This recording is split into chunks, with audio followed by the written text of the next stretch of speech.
but that's besides the point. I watched the movies only. Oh dear.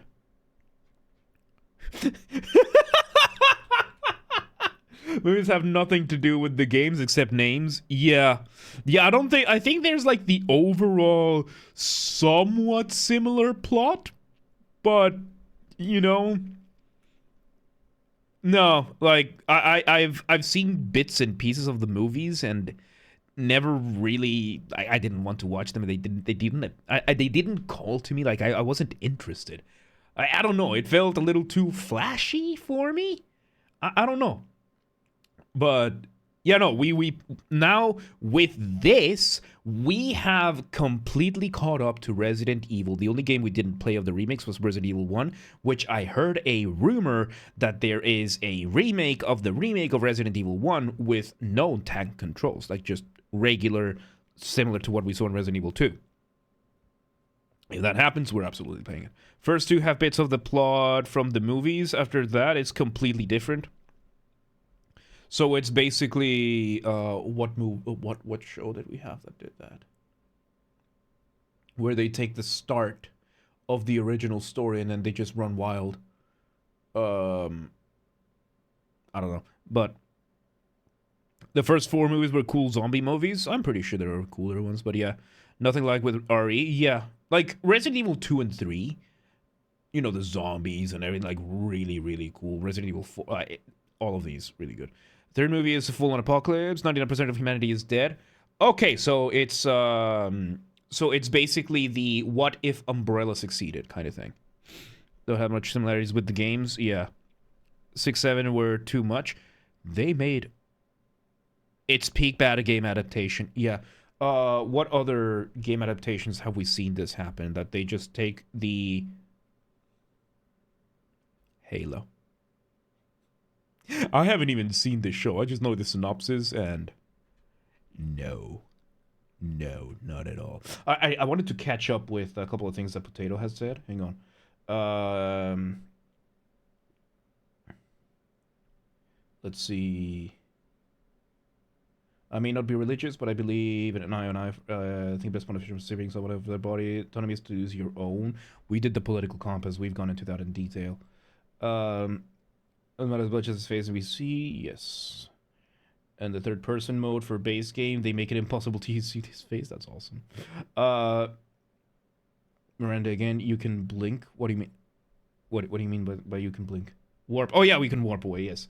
Humanity ability to lead ones fascinates me. That let the past die, Miranda darling. Yeah, it's obsession. So. Never got these combat monologues. I've done a lot of fighting sports. Let me tell you, the conversation is the last thing on your mind when you're actually seriously invested in winning the fight. Yeah, that's the theatrical aspect of it, right? Survive. Oh yeah, so Ethan's shirt healed because Ethan is made out of mold, and his brain does not have the cognitive capacity to realize that he's dead.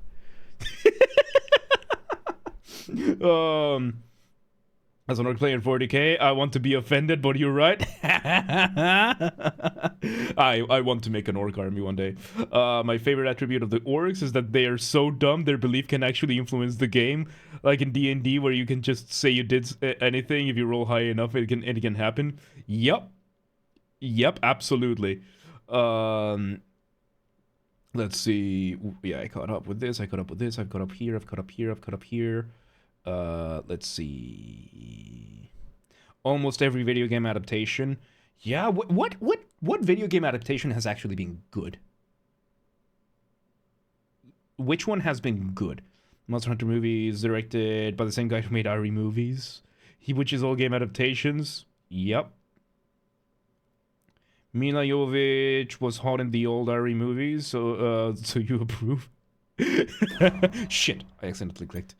I mean, Mila Jovovich is hot, but there's only so far eye candy can take you. Like, eye candy can only take you so far. And we have hotter and better in Hollywood nowadays. Yeah, she can't act for shit. No, we just flat out have hotter and better. and even back then, like we've always had hotter and better. So like it's just that she was the whole thing that I understood from her is that she was exotic. She looks very exotic. She is very beautiful in a very different way. And at least Gal Gadot has boobs. Like that's what I'm saying. Jovovich had this very unique physique, very pretty in a very special, unique way. Mila Jovovich is flat, but she's still beautiful. Like she is still beautiful in that sense. And yeah, no, it's actually pretty good in that sense. She had that very unique beauty, and she never developed the craft and the skill set necessary to fully capitalize on it. She was given opportunities that I don't think she should have been given. I don't think she should have been given the opportunities that she was given. She needed to further build her skill set. Because being pretty or not does not dictate you building a skill set. Gal Gadot cannot act for shit either, but she is pretty. And she does have that. There is a threshold of beauty that once you are beautiful enough, it doesn't matter. And Gal Gadot fits that for now. We'll see in 30 years. But for now, she fits it. She slept with 3 of the directors she worked with. Mila Jovovich, there you go. Wonder Woman can tie up the rope. Truth you won't resist. Well, there you go. We have a... Okay. So. It's 10 p.m. Let me at least go back to the menu.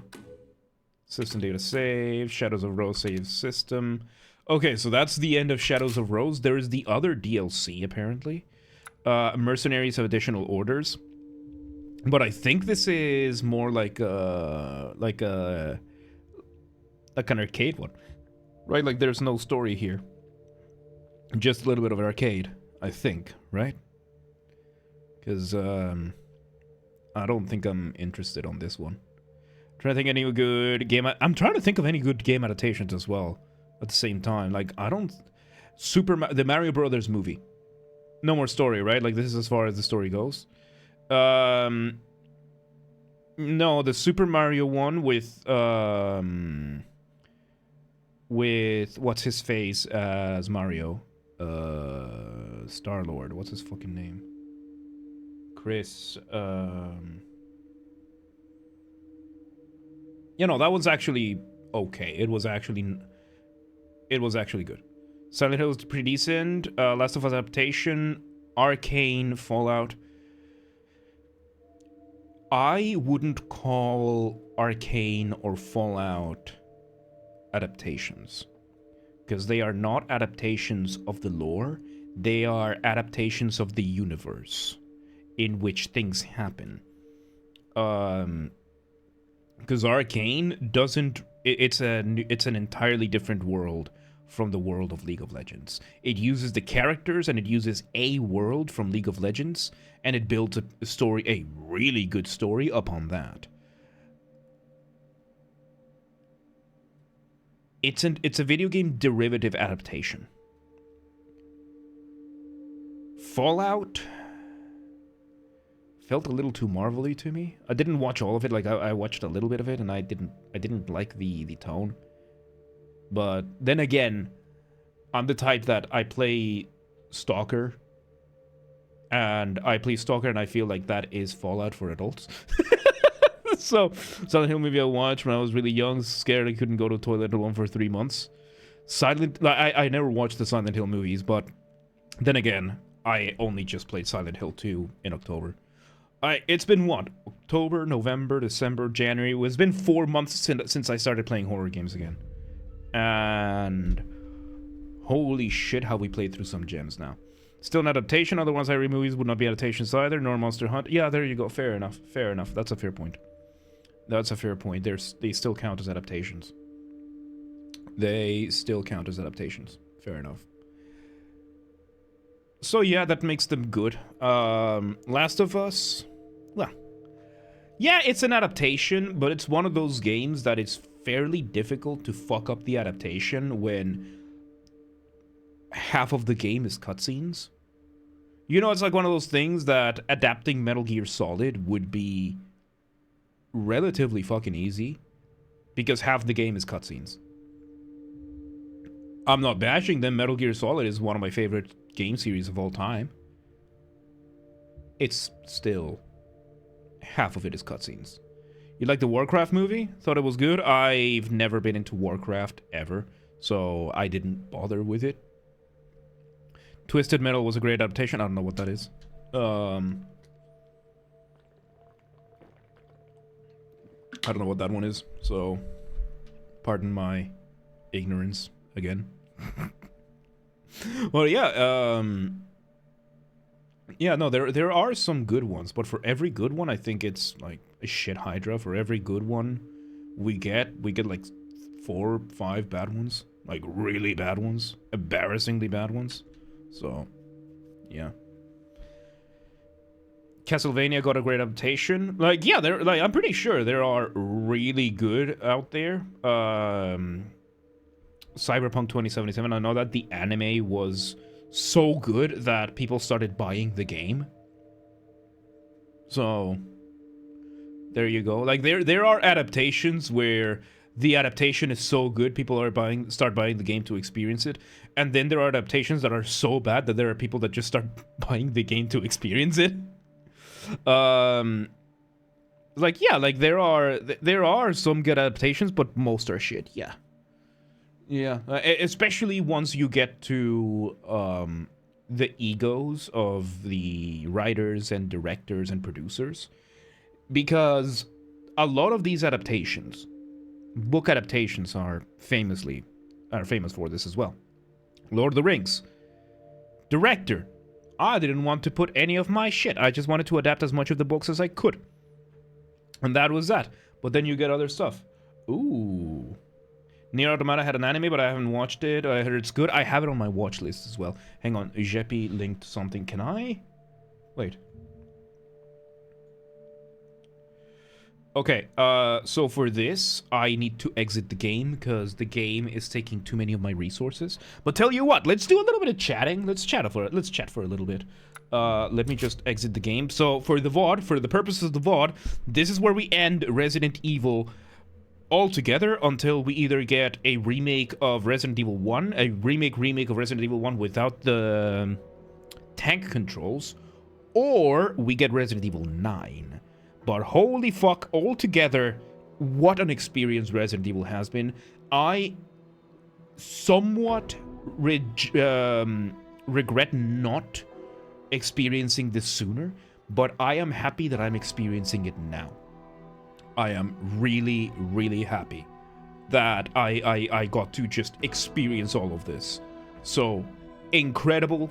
I'm not gonna say it's gone up to my favorite series, but it has definitely gone up there. I just skyrocketed. I can see why this has had such a loyal fan base, such a passionate fan base for so long. I can consider myself within it now. I am looking forward to the next. This was really, really good. So, let's exit out of the game and let's go chat a little bit. So let me change views over here when I exit the game and everything, just so that, because you know everything starts freaking out on my computer's end. All right, and let's change over to just chatting. Let me just put some background music, and we're gonna watch the videos that Jeppy has linked. So let me just post RE chatting, because I don't feel like going to bed just yet. By the way, I didn't say this at the start, but I was pretty pissed off when I started the stream. I was pretty fucking pissed off. I'm not angry. I'm just annoyed that I might actually have to sue the company. I got some very concerning developments today. We will see. I don't want to say anything publicly just yet until I get confirmation. But yeah, I basically gave them the ultimatum that, dude, if I don't hear anything by like Friday, I'm gonna have to pull the trigger. And then my boss came back to me, and it's basically Friday might be irrelevant. We might have uncovered something much worse. So, yeah. Anyway, putting some cool movie trailers just to make sure a bit cultured. If you'd be up to it, hell yeah. Let's do that. Let's do that. Let me bring this view back. Here's the desktop back. Oh, we still haven't finished this, by the way. I'm thinking of just starting a fresh run of Elden Ring one of these days, and just go like new Reggie and everything, just completely going for a new one. All right, let's do some reacts. Let's react to some stuff. Gives me more content, more VODs to add. Which, by the way, right now the VODs are going up every day at 2 p.m. Central European Time on the YouTube channel. They're being posted on the Discord. So, yeah, I think it's best to start anew, especially because the first time around we were fucking around for so long that we ended up just making a Reggie Smash build. So, what was my build last time? Strength Dexterity with, I don't even remember the name of, the Squiggly Sword and the Divine Sword. I don't even remember the names right now. It's been so long since I last played it. I don't even think I have installed it. But yeah, anyway. Let's watch some trailers. Because this is stuff that I've... Like, these are trailers that JP just put, so... 20 years. Alright. Oi. One at a time, please. So, we got this. The Twisted Metal official trailer from 2023. Okay, I thought it was going to be a little bit older. Let's see. 20 years ago, the world fell to shit.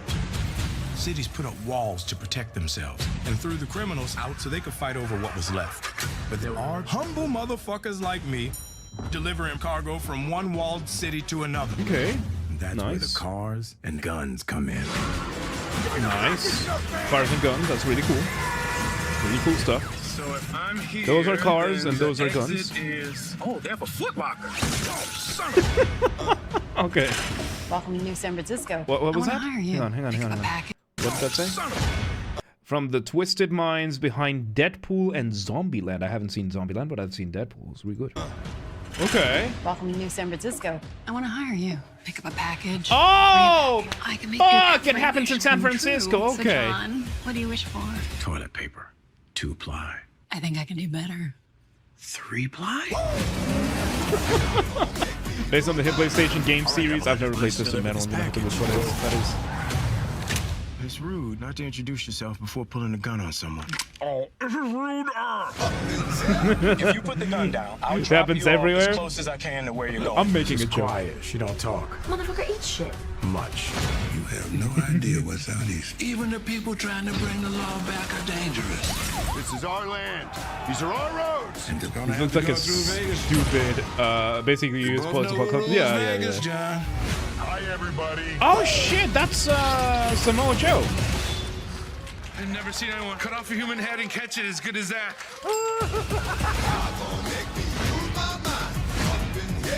Nice. This is gonna be fun. Peekaboo. Samoa Joe has such a good voice. I don't know what his real name is, but that's his wrestling name. This never happened to me before. Really? Yeah. Oh, man. So it's a series, okay. It's DMV. What's down the red line? Cool. Screams. That was cut very weirdly, but holy shit. Okay, so very Marvel-like without Marvel. Let me... Twisted Metal. What is this? The games. Oh, these are older. Yeah, no, these are older games. PlayStation 2, PSP, PlayStation 3. Okay. There we go. I'm loving it. I love it. I love it. I actually want to... Like, this looks like, holy shit. It just looks like something non-Marvel Deadpool-esque. I'm interested. I'm interested. And this came out on the trailer came out in 2023. And this is this a show or is it a movie? I think it's a movie. It looks like a movie, but it said here that on Peacock that it was a show, the new series. Or is it a new series of movies? Is that what we're saying here? That it's a new series of movies? Because I think here it says also that it's a movie, TV series. It's a show. Okay, they just... Let me put some background music. They just don't... Okay, it was just worded weirdly over here. San Francisco is one of the nice places in the game and the show.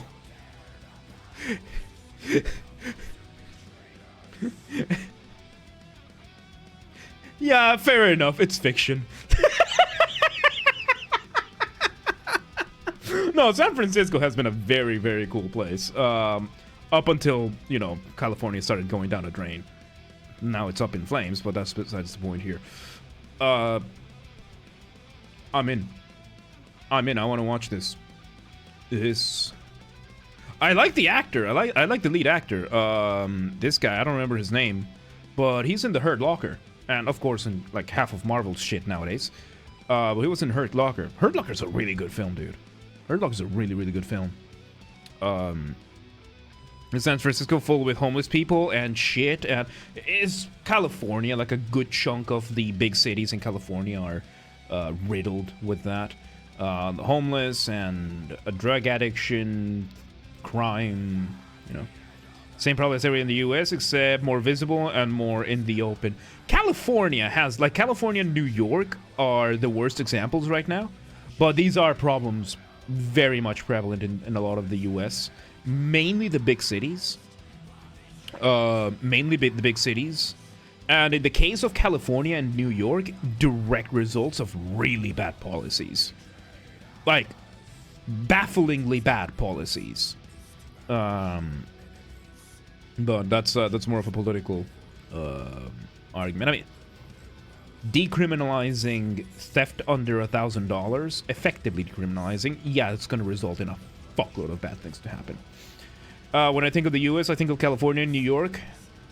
Yeah, I'm weird, because when I think of the U.S., I think of Florida, I think of Texas, I think of Massachusetts, because that's where I mean, I haven't been to Texas, but you know. It'll have the same issues in Texas, Florida, but they are more hidden or policed. Yeah, that's kind of the point. So you don't see the homeless because they are being arrested for being homeless. Yeah, I understand over here in the northern areas where there's winter, because at least in Hungary, the reason why they arrest the homeless people, especially during winter, like, the laws are there, but they only really enforce them during winter, is that if you're homeless outside, they arrest you so that they bring you into a place that isn't freezing out. Florida is full of Florida man and alligators, yeah, but, you know, you do have places like Miami, you have places like Miami Beach, Miami-Dade.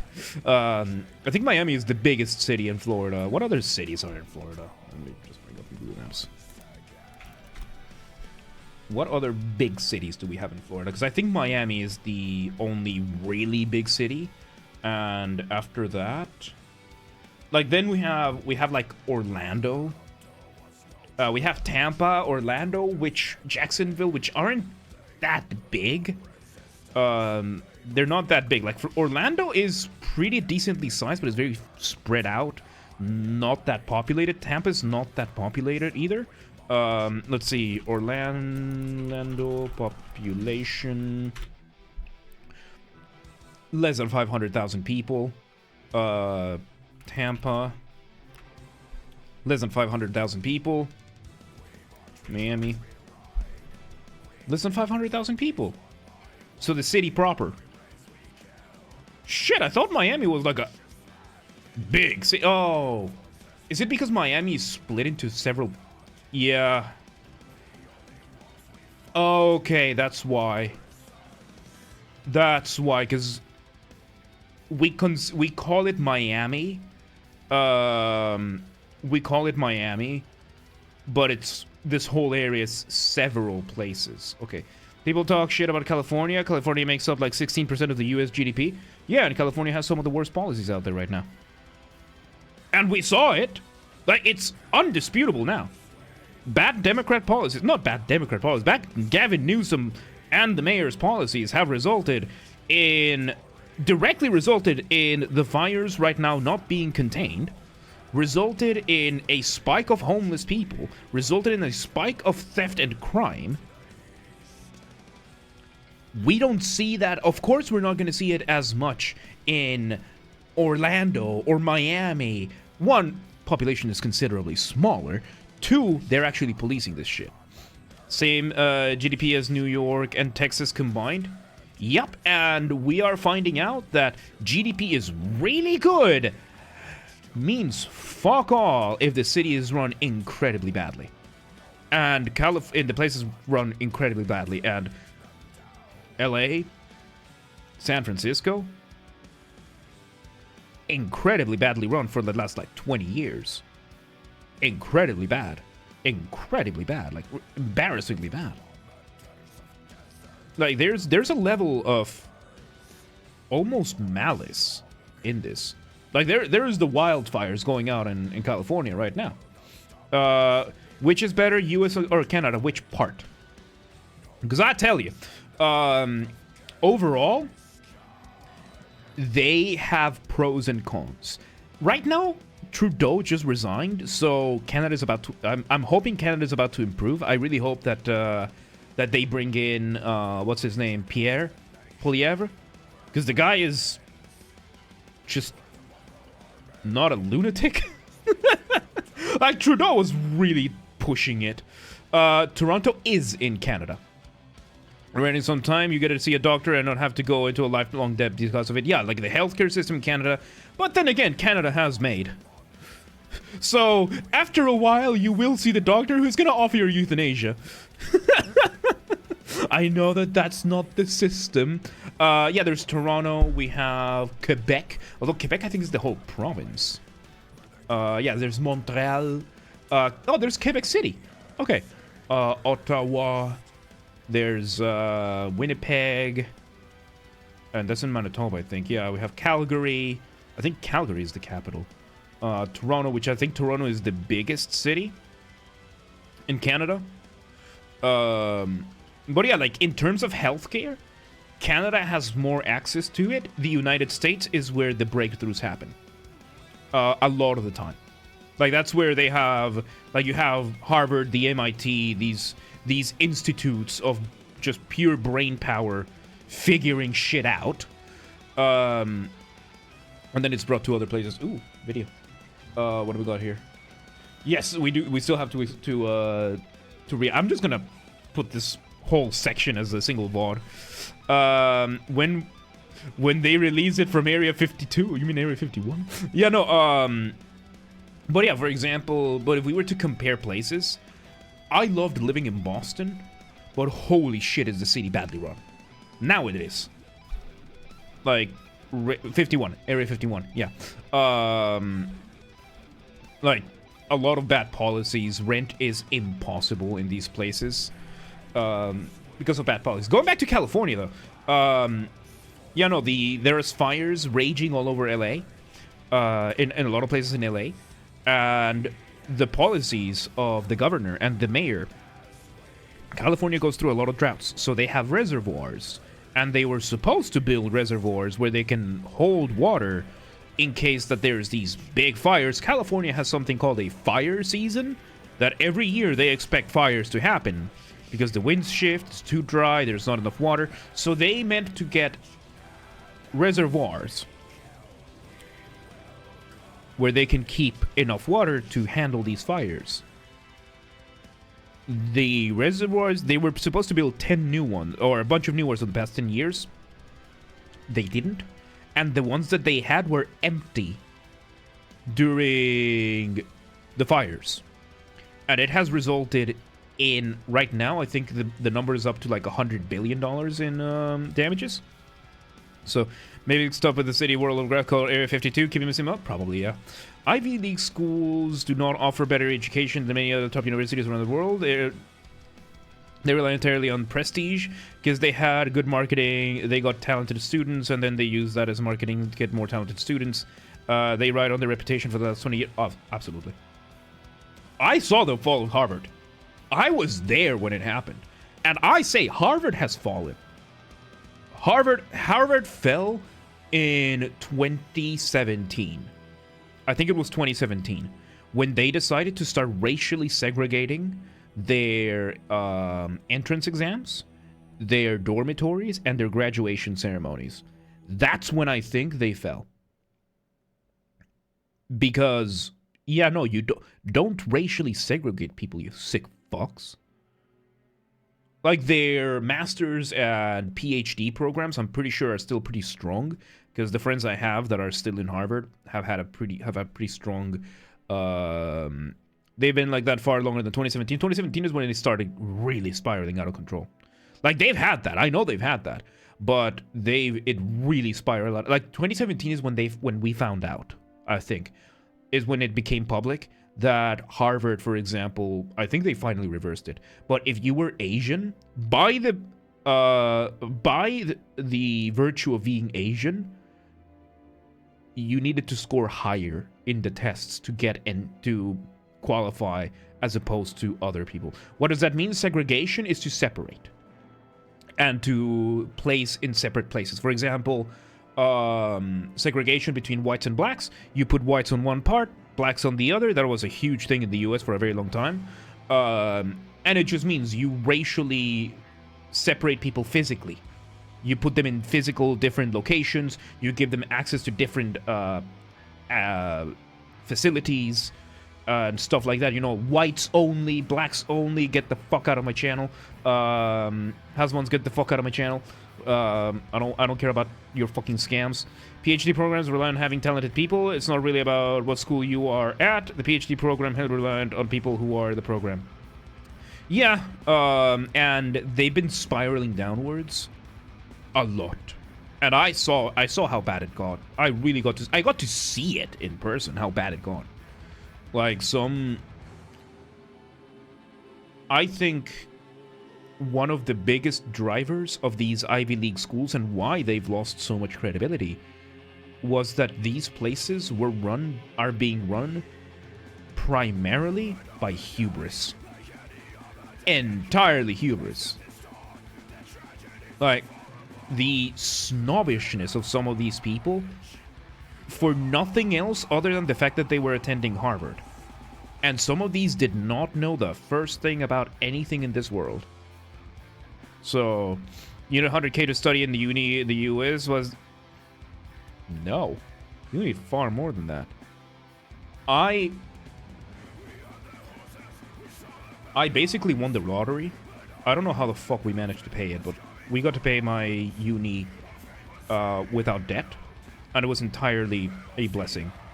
Like, with my mom, we call it the Divine Providence Scholarship. Or the Holy Trinity Scholarship. So, in Bulgaria, my semester was 150 euros for 8 semesters. The tuition alone in Berkeley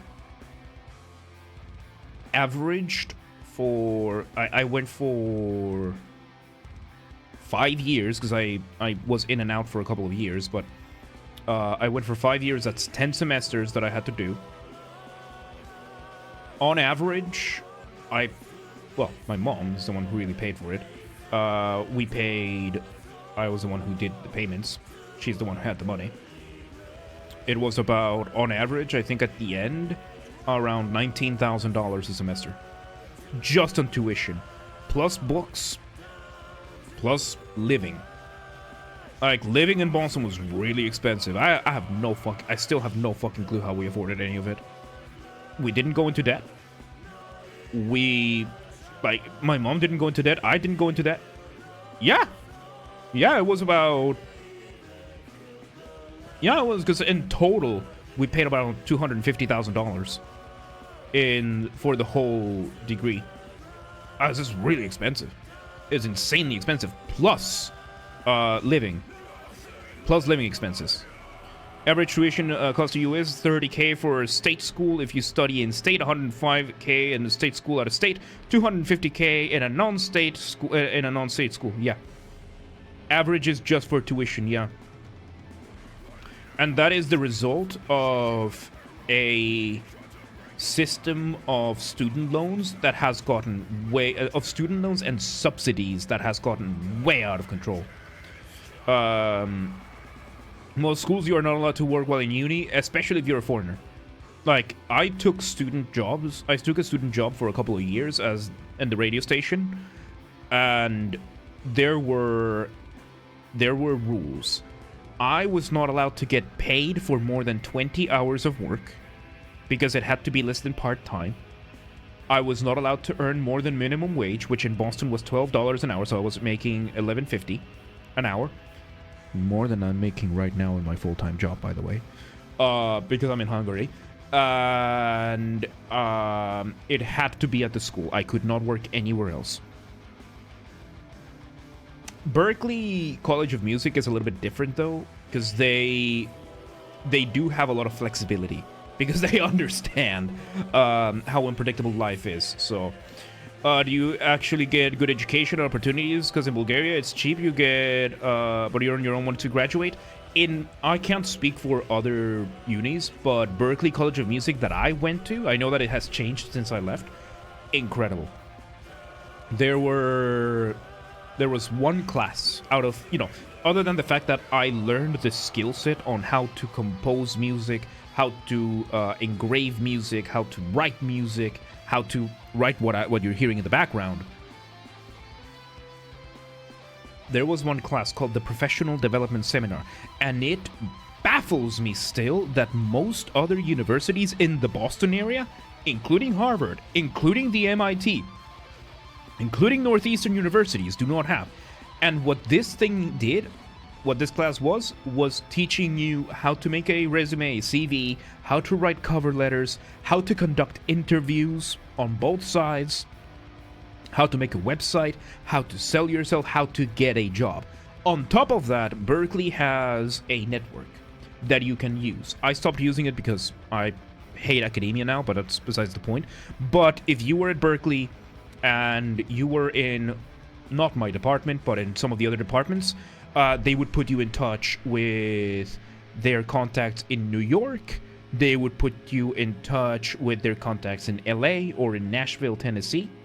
And they would get you internships, they would get you jobs, they would arrange for you. Hell, the school even had discounts for, moving services. Like, I got a big discount when I moved to Hungary because I was a Berklee student. Like, they took like $3,000 off my moving bill when I moved everything out of Boston into Hungary because I was there. Like, Berklee did give me really good opportunities. Except for my department. My department is the reason why I left academia altogether, and I'm not going back. But yeah, and it's gotten worse. I know that things are not as good right now, but I had it pretty good. I had it pretty fucking good. And of course, I have a network on almost every civilized country. I have people in most major states. I have people in almost all of Europe. The one place in Europe where I didn't have people was Hungary. So I guess I came to become the connecting node. But I got people in Massachusetts. I got people in New York. I got people in Maine. I got people in Florida. I got people in Tennessee. I got people in California. I got people in Oregon. I got people in Canada, all over Canada. I got people in Spain. I got people in the UK. I got people in France. I got people in Italy. I got people in Germany. I got people, and I'm talking about people that I could network for music. I got people in Norway, in Sweden. I don't think I got anybody. No, I do have somebody in Finland. A couple of people in Finland. Got people in Japan. Got people in Korea. Got people in China. Got people in Australia. Got people in New Zealand. All these other minor countries, not as much. I got people in Singapore as well. I have a couple of people who are in Singapore. So, and these are people that I could give opportunities to, or if I needed to go, I would be able to pull strings, kind of thing. So employment rate for Berklee alums is 75%. State schools, the average is 70%. Ivy League is 83%. What Bulgaria is? You mean employment after graduation, right? Apparently, it's easier to find a job at a college degree in Bulgaria than in the US. Man, that's gone down, because it used to be when I went. But a job that is connected to your degree, I guess. Because when I attended Berklee, the figure they gave us was 90% of the students who graduated would get a job related to their degree within 5 years. That's gone down to 75. Shit. That's really bad. The stat for finding job within the field after 1 year of graduation. The stat they gave us was 5 years after graduation. The stat was 5 years for the one they gave us. So I guess that skews the data a little bit. Makes sense within 1 year because the market is brutal in music. The market is absolutely brutal in music. Especially if you're in some of the smaller, let's call it, majors. Because if you are in music production, and the degree in Berkeley is called music production and engineering, if you can get into the program and you can graduate from Berkeley as a music engineer, you're set. You can go to any majors, you can go to any studio, you're gonna get hired. You can choose to do it freelance, you're gonna get clients. It's gonna be difficult if you do it by yourself, but you can do it. You can work as an audio engineer, and you can do it, and you can live off of that. You're gonna need to go to like New York or Nashville or Austin nowadays or LA, but you're gonna get a job. Film scoring is a little bit more brutal, a lot more brutal. Performance, if you graduate in performance, if it's like a classical instrument, you're gonna get hired by an orchestra. If you can graduate with a degree in performance from one of the classical instruments, you're gonna get hired by an orchestra. Like, that's almost guaranteed, like a 95% chance you're gonna get hired by an orchestra. If you graduate with a degree in music therapy, even though it's one of the smaller ones, it's a very tight-knit community, you're gonna get a job if you can graduate. But it means you have to graduate, so... My class in uni from 20-30 people, I know like 3 to 4 do work connected to their degree. I don't do work connected to my degree right now. I'm not employed by a company that gives me work directly related to my degree. I'm using the skills I know in my degree, that I took from my degree, a lot of them, and I'm using them, I'm applying them in my current work, in my current job in financial compliance. And I do music basically part-time as a freelancer. Very different. I think it's within the field or related field. Opponent has 92% employment rate within 1 year. Within 1 year or within the field in 1 year? 92% employment is still really good. But yeah, within fields related, so I could do something not directly connected to the degree, but where a degree of that or similar field is useful. There you go.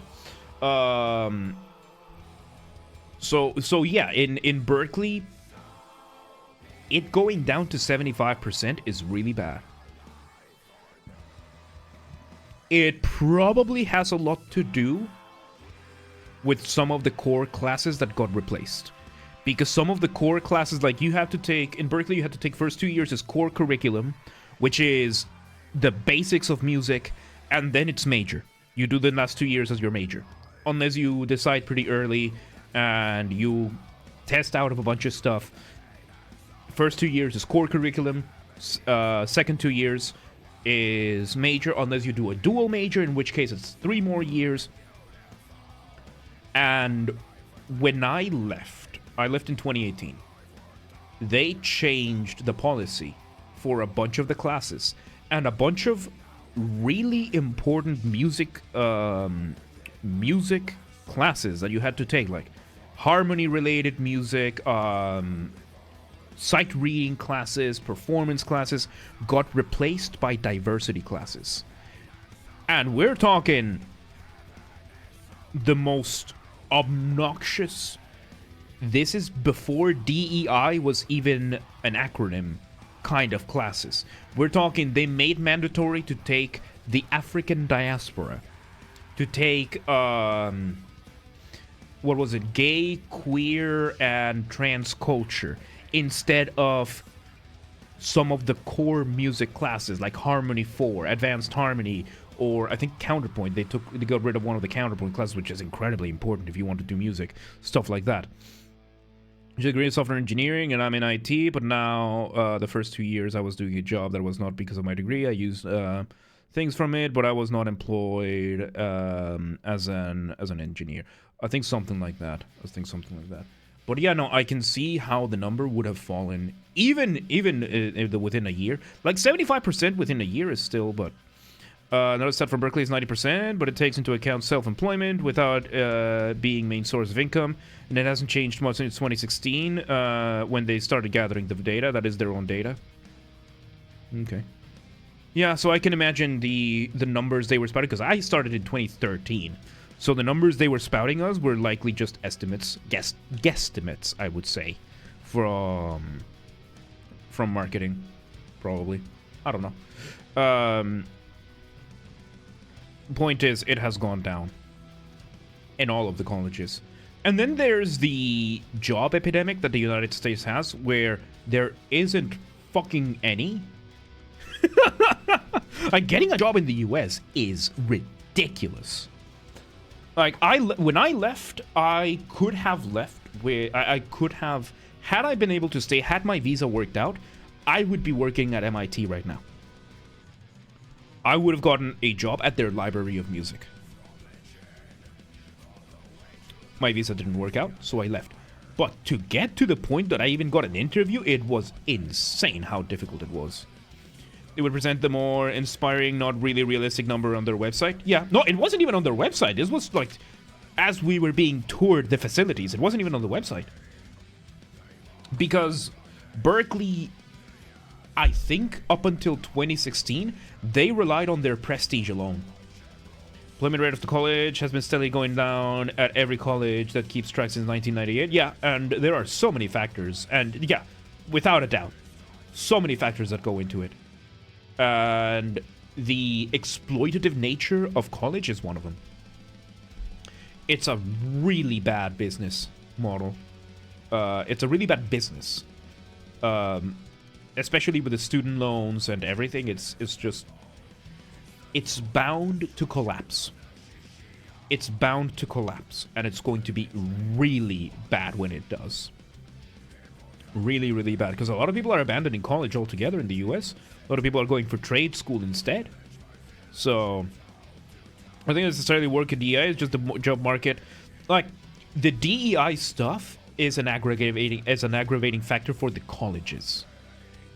And for the education, because it takes away some of the potential skill sets that could be built and replaces them with completely useless information, which in American colleges, the woke DEI shit is just the latest in a long series. Because before the DEI shit, we had this still called prerequisites. Yeah, diversity, equity, and inclusion is the latest name of this thing. We used to call it woke. We used to call it SJW, which was social justice warriors.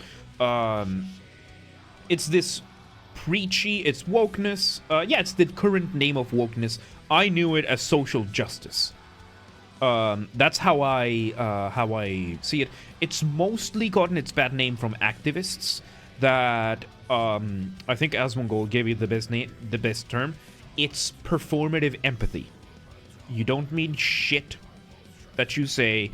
You're obnoxious, you're preachy, and you don't believe squat. You're just performing, and you're engaging in performative empathy to gain social points within your circle. Really bad. And the DEI, social justice, woke, whatever the fuck you want to call it, was just the latest in a long line of really bad college structure, academic structure.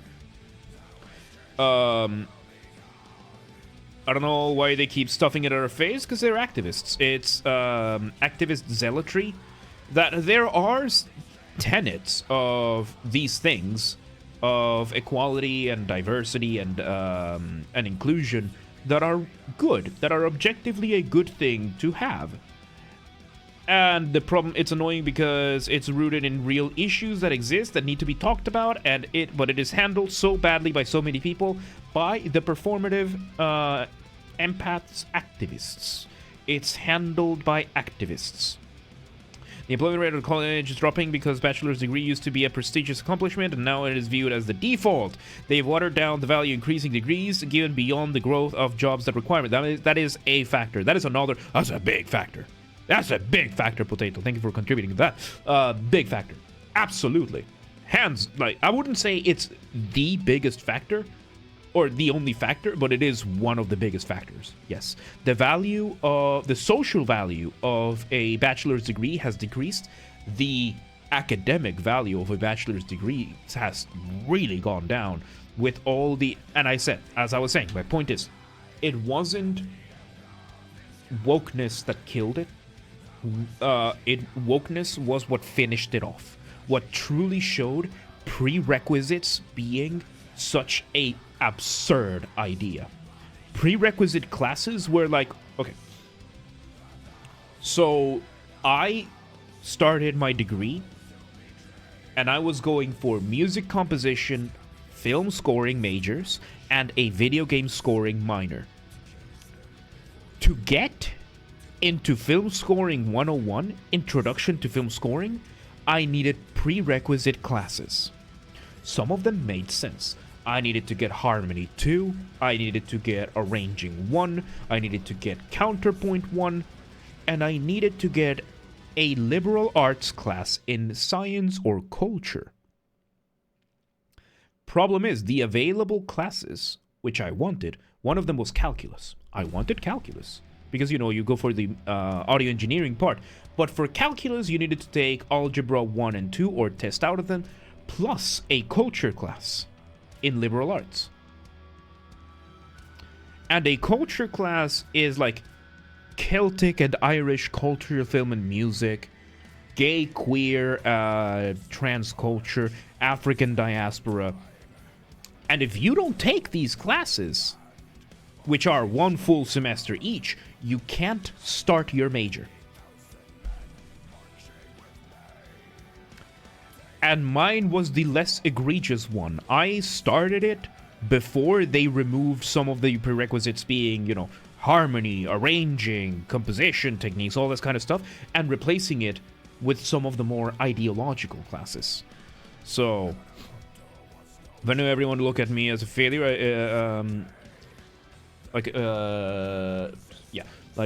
I knew everyone will look at me as a failure if I didn't get a degree. It's sad that it's the norm. Yeah, there are places where that is absolutely the case. If you do the math to work out the change of rate and percent employment relating to degree, the growth of degrees given out, and the growth of jobs requiring a degree, you can find that the current decline in the rate of graduate employment is almost exactly what you get from calculating the rate degrees versus giving jobs with them, like within 5%. It's a strong correlation. Yeah, and it's, as I said, one of the biggest factors. There are more factors within it now. I like the way we handle degrees here. You sign up for a degree, not a college. You sign up for a specific degree from the start, and there are limited slots for each degree, not for the entire uni. Yeah, because it has that. Yeah, at least there in Canada. Yeah, and in the US it's going to be very similar. Canada and the US have a lot of parallels in that sense. And the problem is, in the US, the value of the bachelor's degree has decreased, has been watered down in so many ways that we see these things. Where now jobs that used to require a bachelor's degree now require a master's degree. Jobs that used to require a high school degree now require a bachelor's degree. And a lot of these are entry-level jobs. So it's a corrupt system. It's a system that has been corrupted in the United States and in Canada to an extent. In Canada, not as much, and in a lot of the West. In the US, mainly because of how private universities are guaranteed profit. They are subsidized and they are given whatever. They can set whatever price they want, and they will get it. And you're a non-profit. So a lot of that money gets spent one way or another. So if you get into computer engineering like I did, you got all the classes for that degree assigned to you, and all are related to the degree. None of that minor major bullshit. Yeah. And this was mainly for the Americans, because for international students, the overwhelming majority of us knew what we wanted because we had to declare what we wanted to do to the immigration office. So it's mainly a bad system, because in the United States, there's that. Like, you take a couple of years of core general classes in university to make up for what you didn't learn up in high school, and then you go for your degree. It's ridiculous. The fact that entry-level jobs require 3 to 4 years experience is such bullshit. Yeah, because of internships. You're a middle-level specialist after 3 or 4 years of experience. Oh, yeah. Oh, yeah. Like, I'm on my 2nd year. I'm about to start my 3rd year in the position that I'm in. And yeah, I'm about to become I'm almost a specialist. I'm not quite there yet, but yeah, I'm getting there. And the problem is, one of the biggest things, one of the most devastating things that the US educational system, postgraduate or graduate education system did, internships. Greatest scam in terms of the students. Credit internships. You are paying the university or the college so that you can go work somewhere else for a semester for free. You are paying them to work with them so that they can sign the paper saying, yeah, he did a good job, we're still not hiring them though. It's insane. I think internships might be another one of the big reasons why the employment, this whole graduate university employment rates are they're just spiraling down to catastrophic levels. As well as in mechanical engineering, it's one of the last bachelor degrees that's consistently employable, and undergrad in engineering is as valuable as a graduate degree in any other field, such as master's degree, medical degree, or law degree. Yeah, engineering, I think, is another that still remains with that because of how difficult and complex and specific the skill set is. Non-paid internships are illegal in the EU for a good reason. For a really good reason. It's ridiculous. It's ridiculous. That's one of the things that I heavily disagree with the US, because it's free labor for the employers. Because I have friends who did a lot of internships. Every summer they were doing an internship, which meant free labor. Like, I have friends. I had a friend. He was doing software engineering, like coding, and he would go work for the same company every year doing an internship for the summer. They got an extra coder, and he was good. This guy's good. So, the USA still has slavery. They just call it internship. No, it's not slavery. It's worse. It's worse, I would say, in that sense. Because at least with slavery, you had the solace that you were being forced physically to do these things. This is more like serfdom. So, and if yours were, yeah, like everywhere except the US, it's outlawed for a good reason. Canada doesn't have a framework for unpaid labor. It's all outlawed. If you work, you get paid at least minimum wage, full stop. Good. Basically, instead of hiring a person to do a job, they just get 3 interns to do the job for free. Yeah. Yeah. And it's ridiculous. It's ridiculous. And I think that is one of the biggest job killers in the United States right now. I think that has been, like, that, along with the dilution of the value of the bachelor's degree, and lately in the past couple of years, 4 years, the just the struggle that the markets have had of upkeep, inflation, crime in a lot of these cities, just overall social and economic issues that have affected negatively, aggravating factors. Those are not reasons, those are aggravating factors. I think biggest reasons, internships and the value of the bachelor's degree. I think those would be the 2 biggest issues of that. Because now that you have an internship system, if you have an internship system, yes, you just get free interns. Yeah, the fuck are you going to be hiring anybody? The fuck? You don't have to pay. The university gets paid for that. So, yeah, you're probably going to have to spend like some water in the office for this. And that's it. Trying to get a job for programming, it's so shit here to find something like that. You basically have to have connections to get you in, or like insane luck without experience at least. And that, one of the solaces that I have is the world of the internet, that you can work online. So if you work in something like programming, there are freelancing sites out there where you can get yourself started. There are projects out there where you can get yourself started and stuff like this. If you want to do video games, you sign up for a game jam and you do it, and you can do it online. In my case, the throat singing I do it online. I haven't been recently. I haven't gotten any orders recently, but that's a different story. But you know, it is possible. Now we also have the rise of self-employment. That is going to kill a lot of the jobs that were out there. Probably Canada is the minimum wage, and Ontario is $17.20, and the cost of living at full time is $21.88 an hour. Minimum wage is never meant to be enough. Minimum wage is meant to be it's not meant to be the minimum to live comfortably. It's maybe the minimum that you have to pay people. It sounds horrible. It sounds horrible. It really does. But minimum wage is the minimum. It's a baseline, and in an ideal world, the minimum wage is the minimum for standard of living. In an ideal world. Most places are not ideal. I know that Norway doesn't have a minimum wage because they don't need it. It was, I guess, 2022 the minimum wage was 15 an hour. The cost of living was 14.20 an hour. That's horrible. Yeah, no. And the thing is, when you're working minimum wage, you're in figure the shit out mode. In the United States, at least, minimum wage was meant for teenagers. Like, you are 16, you will get a minimum wage job. You work at McDonald's or Dunkin' Donuts or some shit for minimum wage. Minimum wage in Bulgaria is 450 euro before taxes. You mean a month, right? Because over here in Hungary, it's, I think they bumped it up to 140,000 for it. Minimum wage 2024.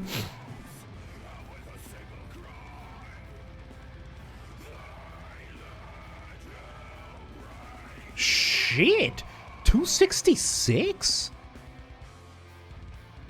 It was 167 in 2021. Holy fuck. Oh, that's an increase, dude. Comparatively acute improvement, and it's not good, just like that is used to be horrific. Yeah. So, you know, it's like there's a very delicate balance. Yeah, let's see Bulgaria. What the fuck?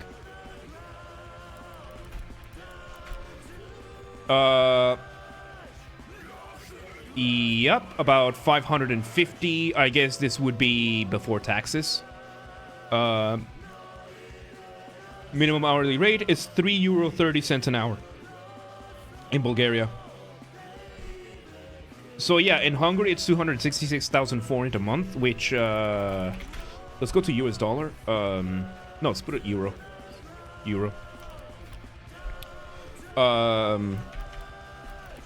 645 euro a month is the minimum wage in Hungary. Because despite what people say, there are still full-on adults that make minimum wage because there's not enough opportunities for everyone to move on from minimum wage, which is why it needs to be a livable wage. It needs to be, but there is a delicate balance that has to be from public and private intervention on wages. A little bit better, considerably better. But you know, the cost of living here in Hungary is comparable.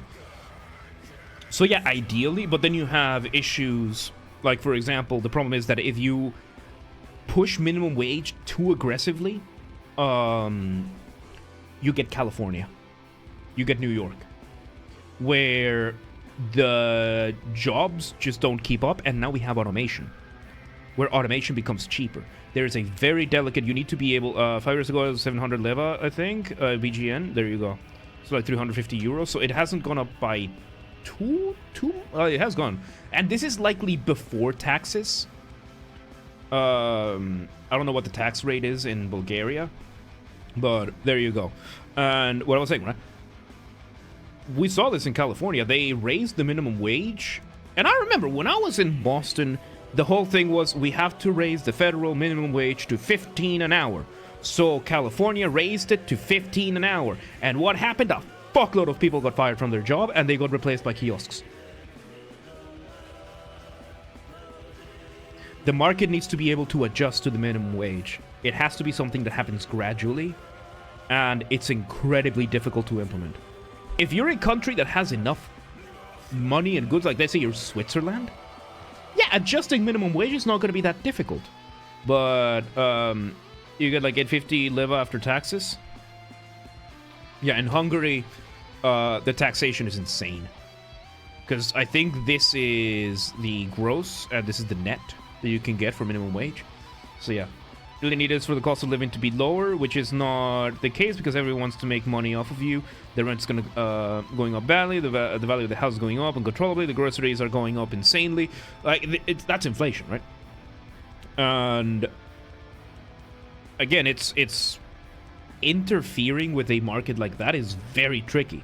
I'm not saying it's impossible or a bad idea, but it's very tricky to do, and it's very easy to fuck up. So, good minimum wage, land is like 400 leva, somewhat okay living conditions. My rent right now is 210,000 forint. That includes utilities, that includes water, electricity, and gas, which is 500 euro, 510 euro I pay a month. Thankfully, I do make a good salary for here. But you know, this is, and I live in half a house. I have a half a house. I live in, it's 2 half bedrooms, a very nice living room, a very nice kitchen. You've seen my kitchen from the cooking street. We need to make another one soon. Very nice toilet, very nice bathroom with a bathtub and a shower, enough space for my shit. And I have a parking spot that I don't use because I don't have a car right now. Stuff like that, right? Americans dream of a rent price like this. But the inflation is because of the companies need to have the numbers go up at all costs because of this stupid fiduciary responsibility to the shareholders. That is a factor. Don't forget that there is such a thing as the cost of goods and services. If you raise the minimum wage, you have to raise all wages. Everything has to go up proportionately, and you have to be able to afford it. I missed the cooking streams. Fuck, I need to upload those. I think I've uploaded one of them. Majority of big companies could eat up the inflation for several years where remain majorly profitable, but that the numbers won't reach the record numbers. That, and then there's the fact that most economies outside of the US are not held by major companies. Most economies are sustained by small businesses. And most small business, like minimum wage hikes, benefit a lot. The ones that the companies that benefit the most from minimum wage hikes are the mega corporations because they can afford it. Your mom and pop shop, they're gonna struggle and then they're gonna close, and then the big mega corporation is gonna go take their place. That's one of the tricky things because that is an unintended consequence that we see a lot. A lot of like I remember in Boston. Not in Boston. In Boston and in Tennessee, when I saw in Tennessee, I was told in Tennessee that a lot of the mom and pop shops got taken out by Walmart. Mostly because Walmart just lowered prices and outcompeted them. But there have been places. One of the biggest ones was fast food. Mom and pop shops of fast food. Whenever the minimum wage goes up, a bunch of them close. Like a lot of places in Boston. I remember showing you Google Maps how shocked I was at some of my for example, here. Not velvet chokers. What the fuck is this? Here we were here last. Shut up, Google. Give me the street view. Over here.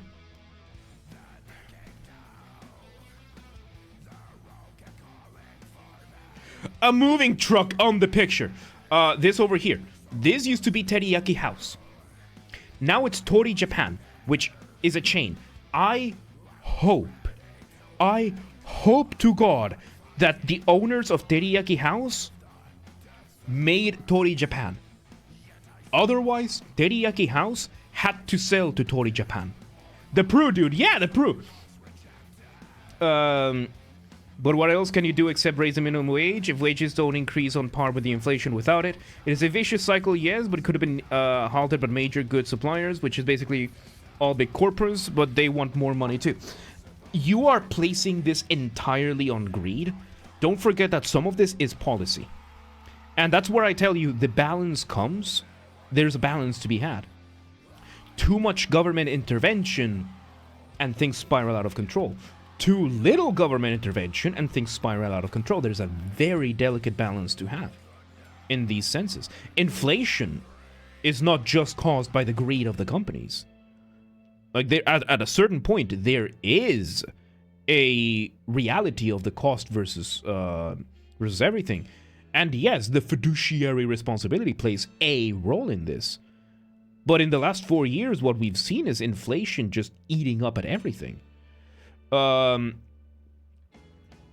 policy causes the big corporations to hit record profits? It depends on the field.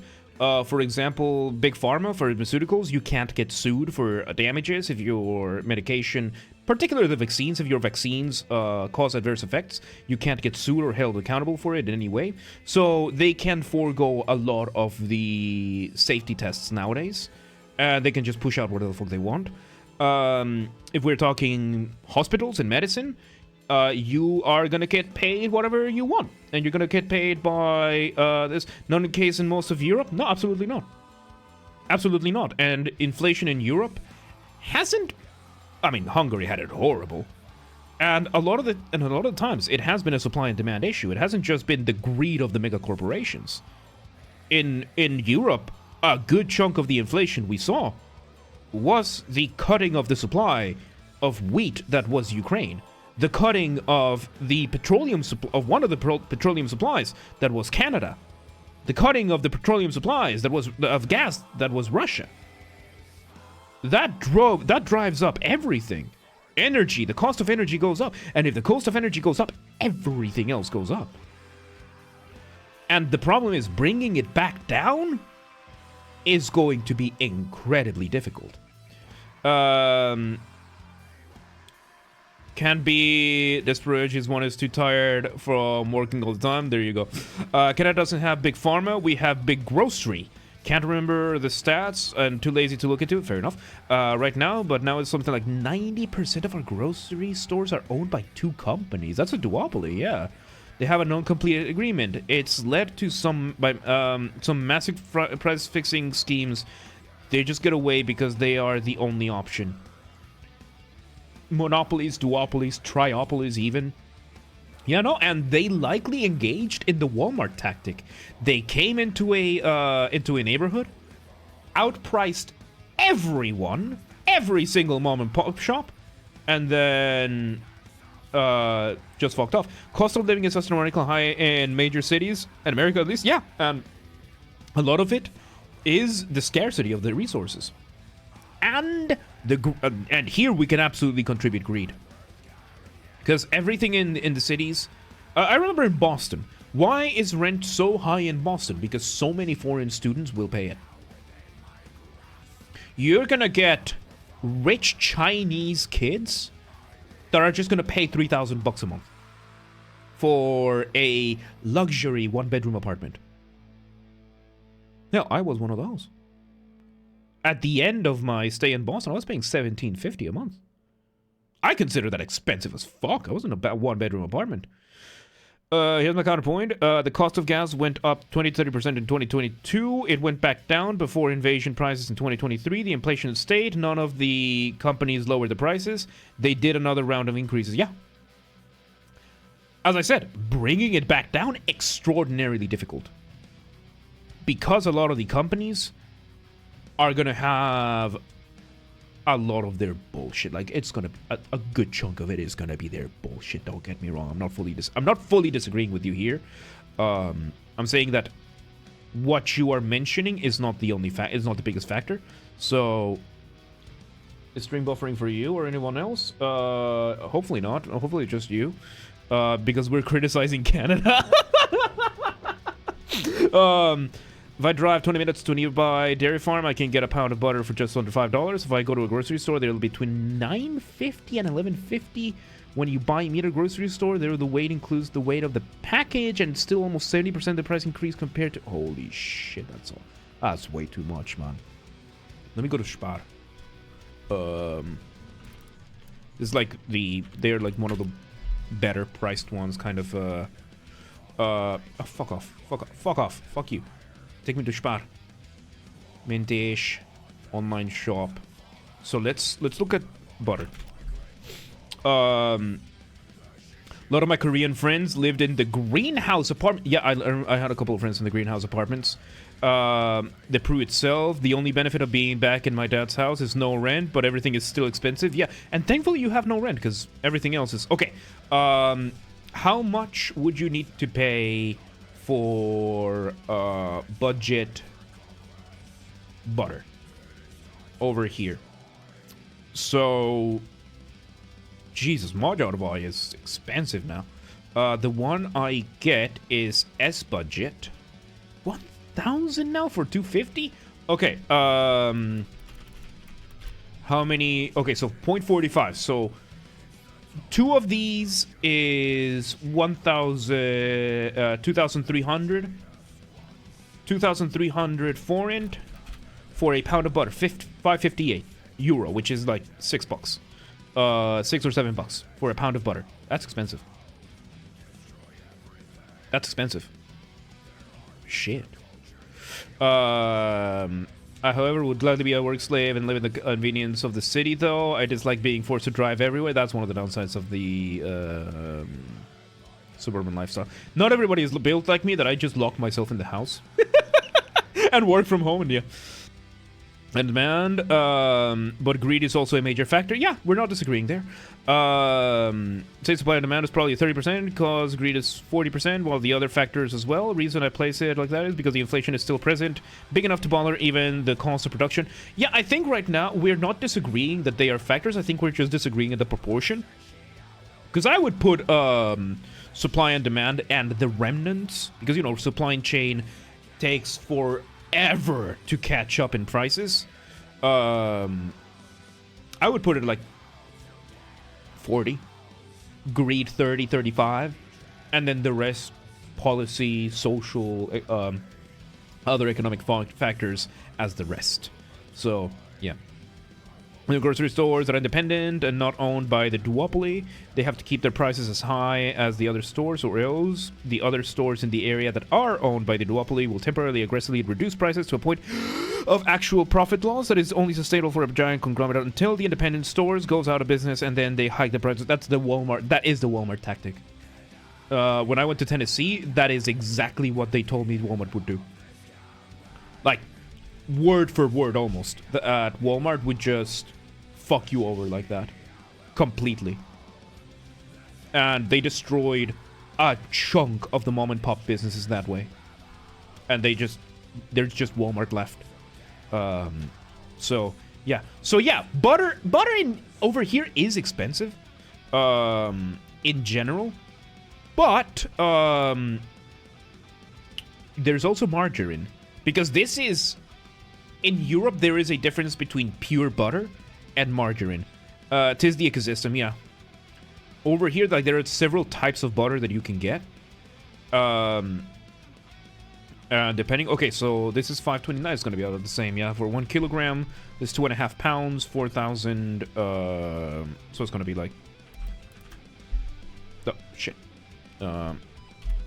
Like 10 euro, yeah. Solution: return to caveman, become farmer, live in the Hokkaido on a farm, commune with the kitsune, embrace chakra. No, I like my air-conditioned room.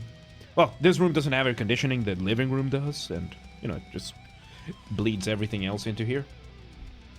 But, yeah, no, like, butter is expensive here, but other products, for example, marhahush, which is beef.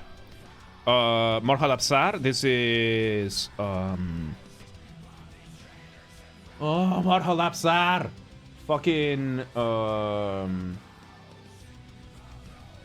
what the fuck? Can I not?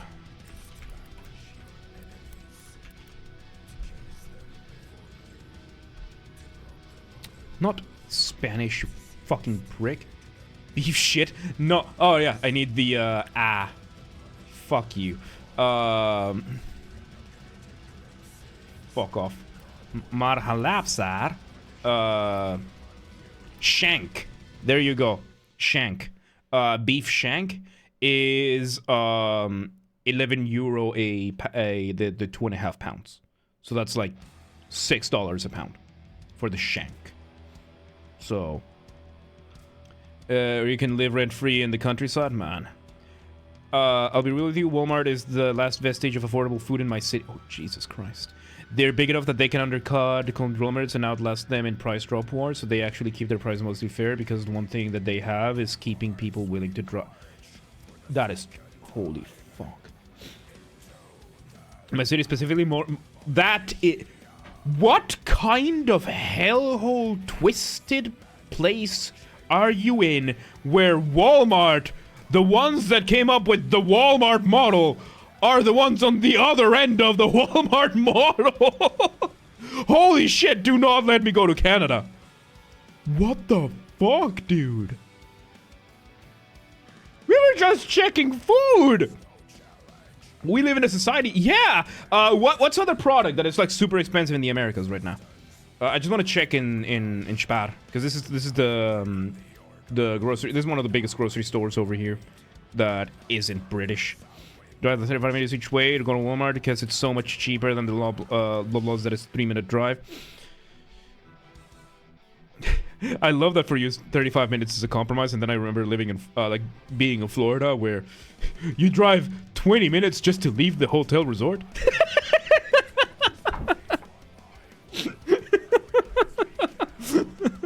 Miss working in restaurants because it's free food. Yeah. Do you though? Do you really? 35 minutes for you is like 3 cities over. Yeah, in Florida, it's like, hang on, let me. In Florida, Florida, like the South is just one of those places that is so comically large that where the fuck is Orange Lake? Orange Lake Resort.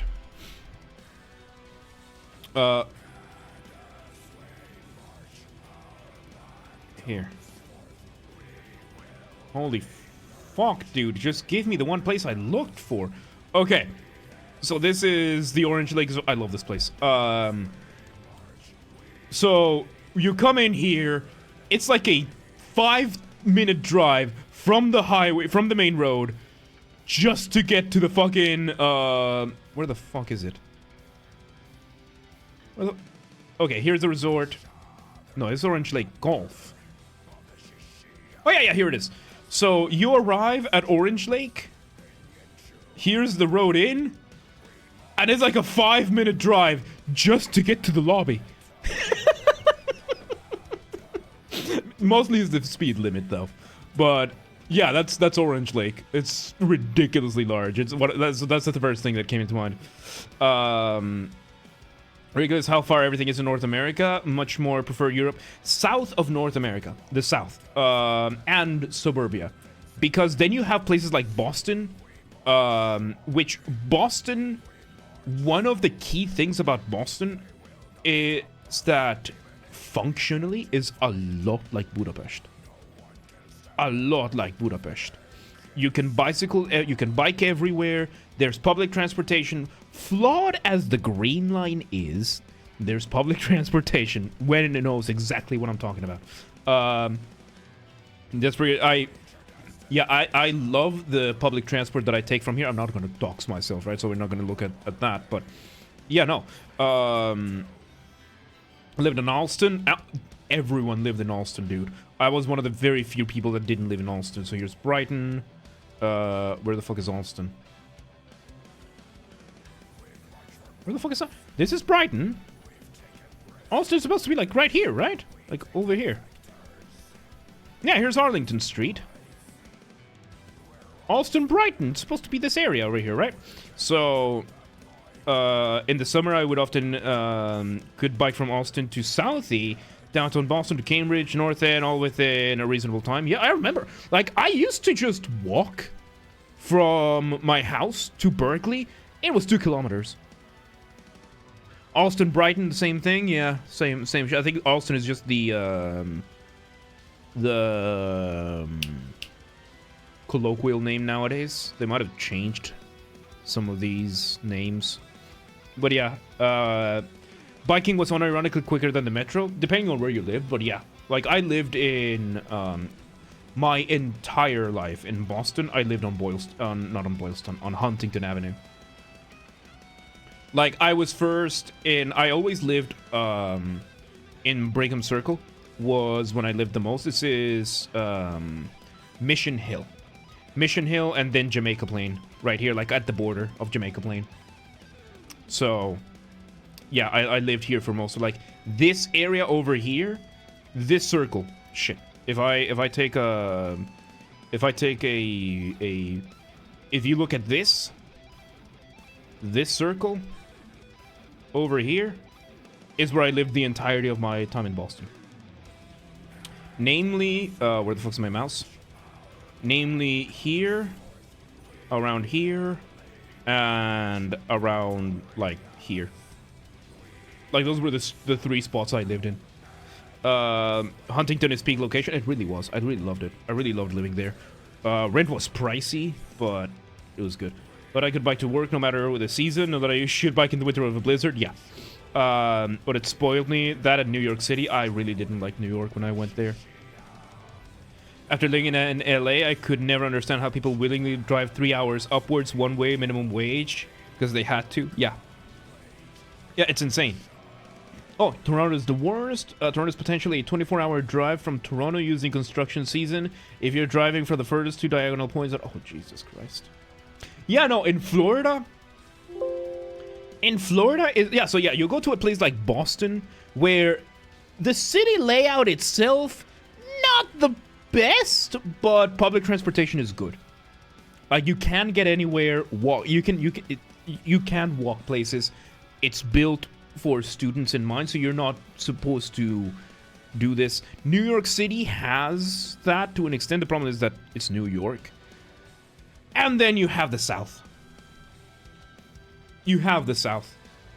Like, how long a drive is from Orlando, Florida, to Tampa? How long a drive is that? It's a 2-hour drive.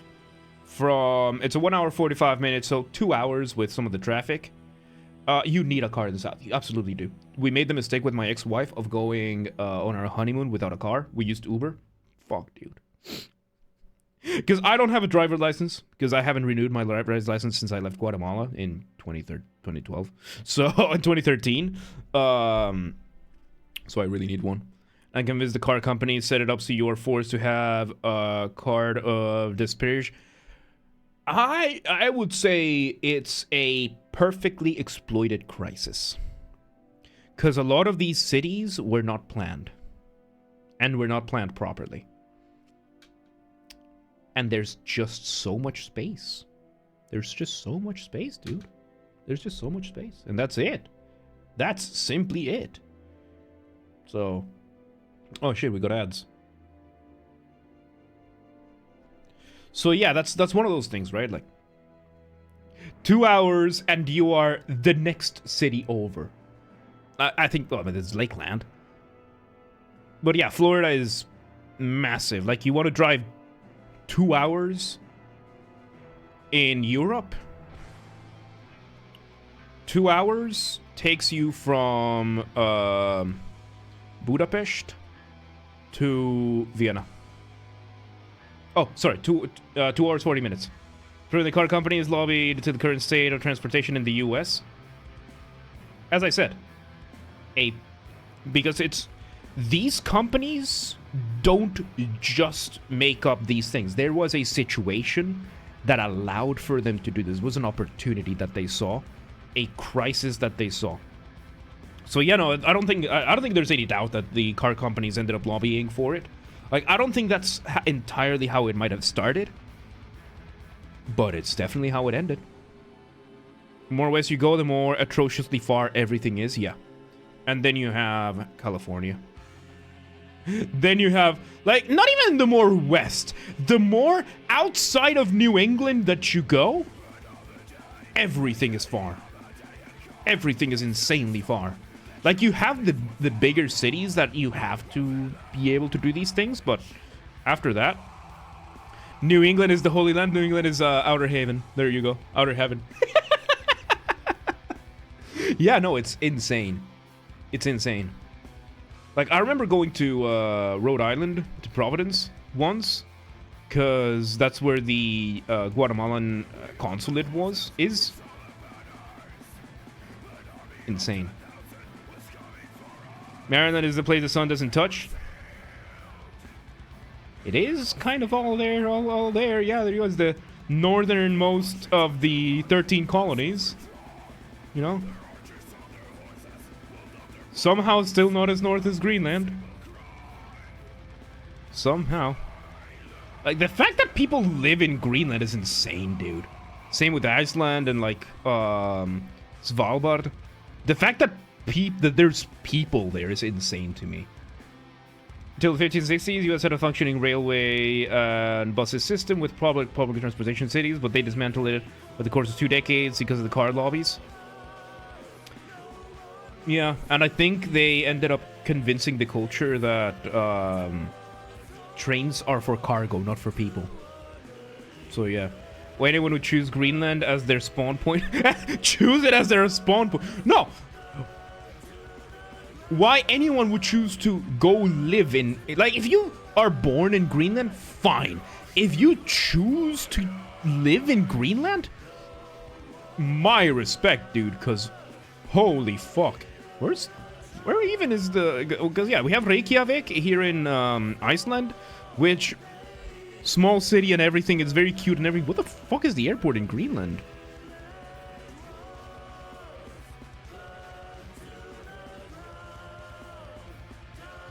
Is this it?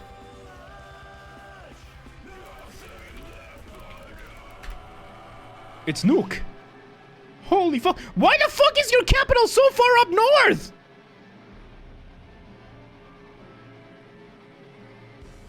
This is the capital of Greenland. Also ridiculously bad. They cause massive amount of accidents and because they're negligent, a lot of people die. Oh yeah. Oh yeah. Like like as I said, a lot of these. Just dude. I think my neighborhood is bigger than Nuuk. John Oliver has done really good stuff from this. That he stopped being funny to me. I really don't find him funny anymore. Like, ever since, like, a lot of these comedians, ever since they went full Trump derangement syndrome, it's just... I get it. Trump bad. Orange man bad. MAGA bad. Come on, dude. Make fun of yourself for once. If I was president, I'd say we isolate Greenland, leave them to their own fate. Penguin? No. Do you have any idea how many natural resources are here? Once climate change comes and claims all this ice gonna be gone. Look at all the land that you can use. Whoever owns Greenland when the climate crisis happens gets the land. The population 50,000 people. Yep. It's smaller in terms of population than my town, considered small. Yeah. I live in a town of 40,000 people. In Hungary. Yeah. That's insane, dude. Yeah. I knew that the population was 50,000. That is all permafrost right now. Right now. So, 0 out of 10 spawn zone? No. 0 out of 10 spawn zone? Svalbard.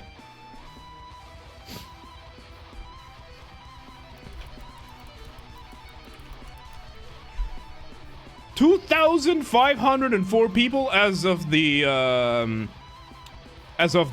census of 2022. This is part of Norway.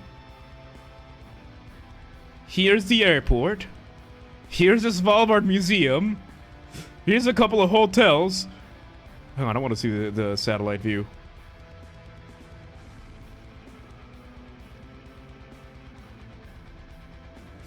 And this is the populated area.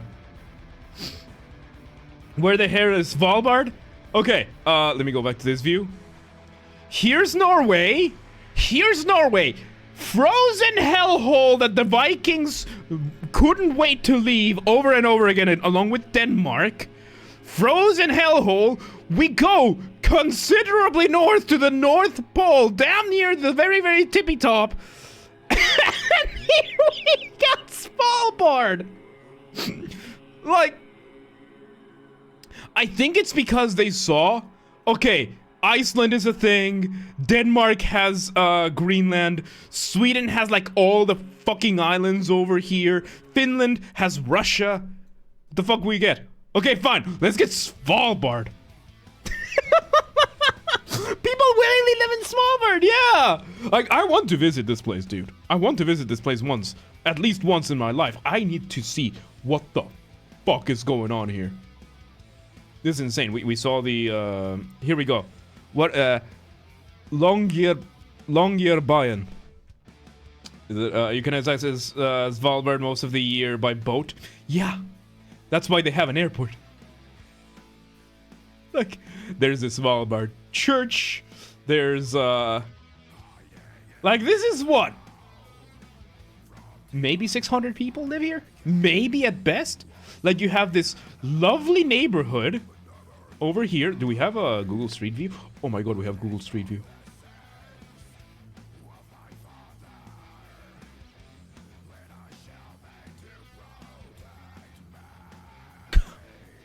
I love it.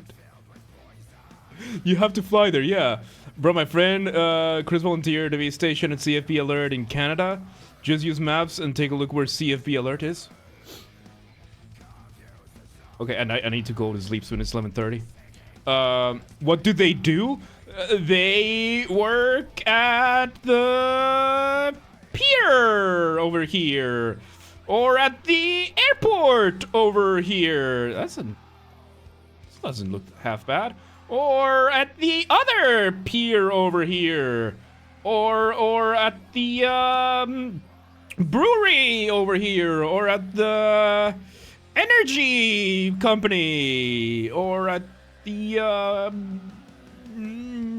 many other places you have here. Holy shit, this is small town, dude. Do they watch Ice Freeze for entertainment? I'm pretty sure they have video games. Holy shit, the prices of what? Well, if I go here, how can I open a new? Fine, it's just. You said CFB Alert.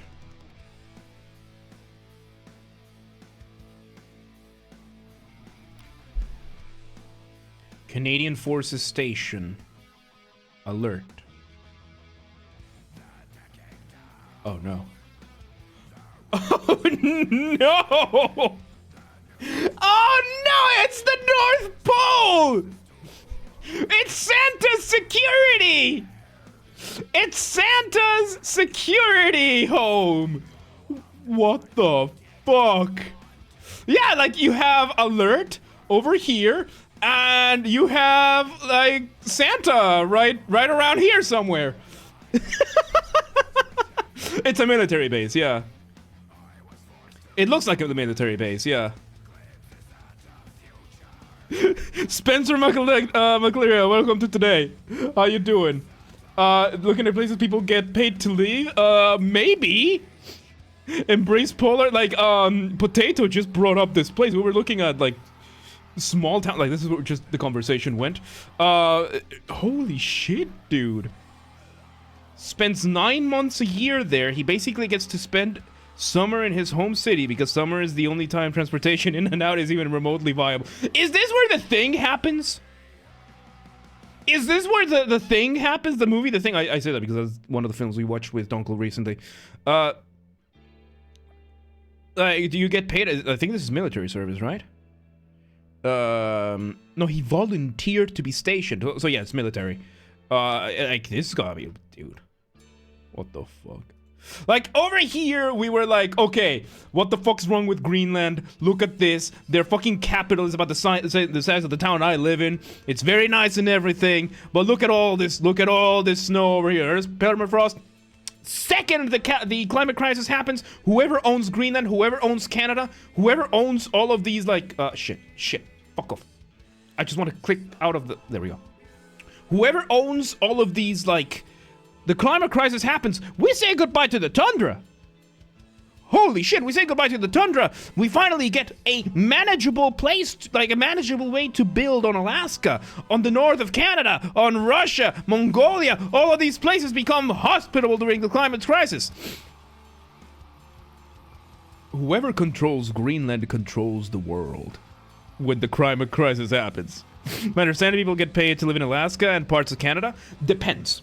There are people who live in Alaska voluntarily, especially in Anchorage. Anchorage is probably one of their biggest cities. Lot of good commerce here, a lot of tourism. I went here for my 25th and my mom's 50th. It was not my 21st and my mom's 50th. Really fun. It was really fun. And it connects to a lot of places. There's a lot of tourism over here during the summer. Like Alaska, most of it, you're gonna have like oil rigs up north, small towns, a lot of tribes that have been there for a long time, and then you have places like Anchorage where you get cruises here, you get hospitality. Then you have like the good old city life. But yeah, he gets paid a little extra because it's considered somewhere. Hang on, fucking let me scroll up a little bit. To understand it, yeah. So yeah, Spencer, by the way, welcome to today. How you doing? I don't know for how much longer we go because I really need to go to sleep. I have work tomorrow. After what I found out today, I'm very demoralized, but you guys have lifted my mood today.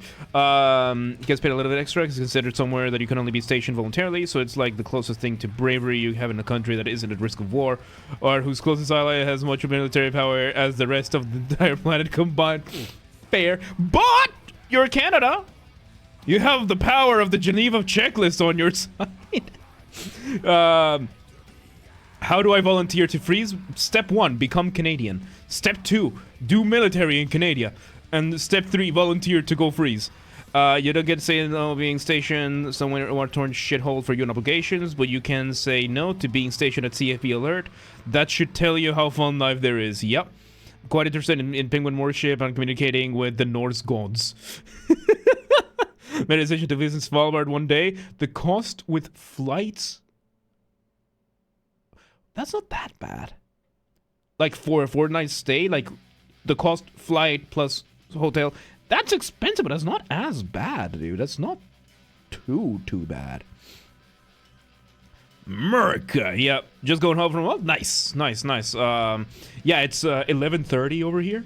And I have work tomorrow. At least I work from home, so 1.3K to see Santa Claus. Ain't that crazy? Yeah, there you go. We're going to Svalbard, boys.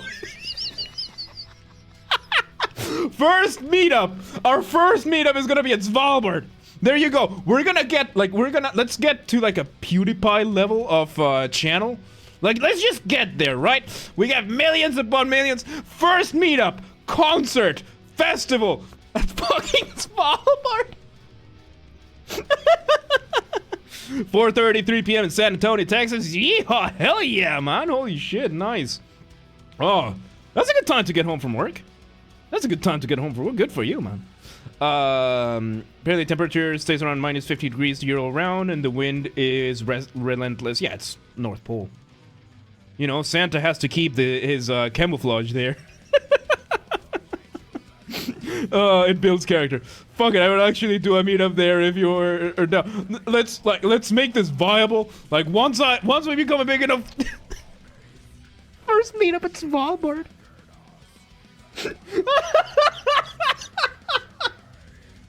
Yeah, everybody has to fly into Svalbard. We'll pull some strings, get them to lower the flight prices. Like, just get them on bulk. Like, let's bring 4,000 or 5,000 people to the first meetup over here. Twice the population of the entire place. How many people live in Svalbard? Okay, so that's Svalbard. What's the name of their capital? The capital city is Longyearbyen.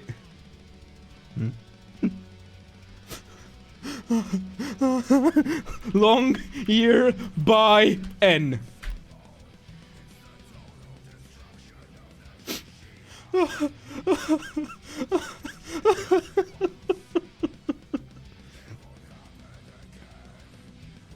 Okay. So what is Spitsbergen? What the fuck is Spitsbergen? I thought this whole area was Svalbard. What the fuck is Spitsbergen? What's Spitsbergen? What's the population of Svalbard then? So it says the population of Svalbard is 2,504. But it says the population of Longyearbyen is 2,435. With Spitsbergen having 3,094. And then it says 1,753. What the fuck are these numbers, dude? The entire population is in that city? Probably! But then we have, Spitsbergen? What? There's nothing here! That's just the region! Wait, no. Are these roads? No, we have a settlement. Nye-Alsund. We have, reading comprehension, fuck you. Mid-2023, there were 3,094 inhabitants on Spitsbergen. But is Spitsbergen the entire place? 2,465 at Longyearbyen. Yes, so which is it? Is it 2,504 or is it 3,094? 2023, this is numbers from 2022. Yes! Welcome to today, man. How you doing? How you doing? Fluctuates because of the researchers there. Oh, yeah. It's a research station? Makes sense.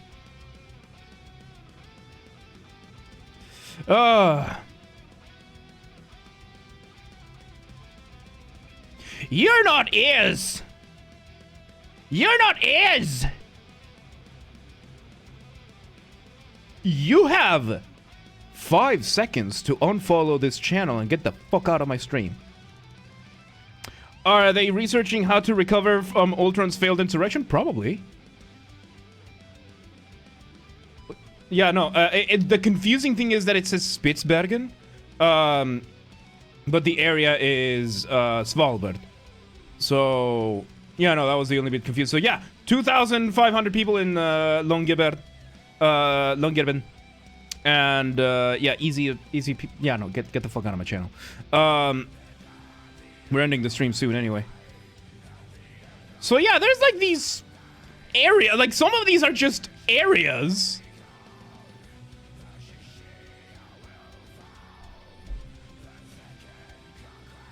Nordenskjöld Land National Park. Who the fuck goes here? Like the researchers probably. See, internal meetups for more people than those towns have in them as a challenge. Jesus Christ. There's a town on the southern side built around a bar. Edinburgh in the 7 Seas.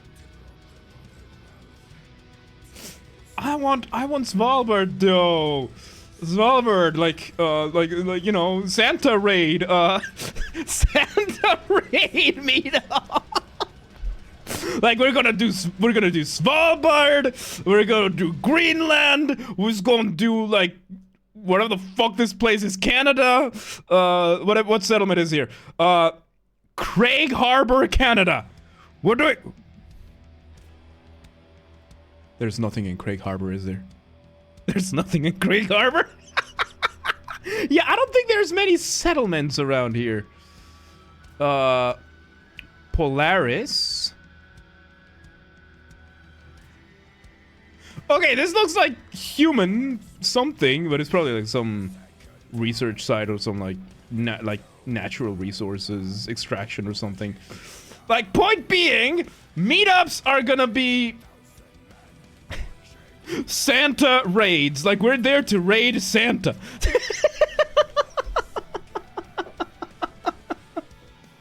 There you go. Oh, God. Aliens invade. You reckon USA of America is going to defend the planet or join the aliens because the future president will be living with Greenland for some reason?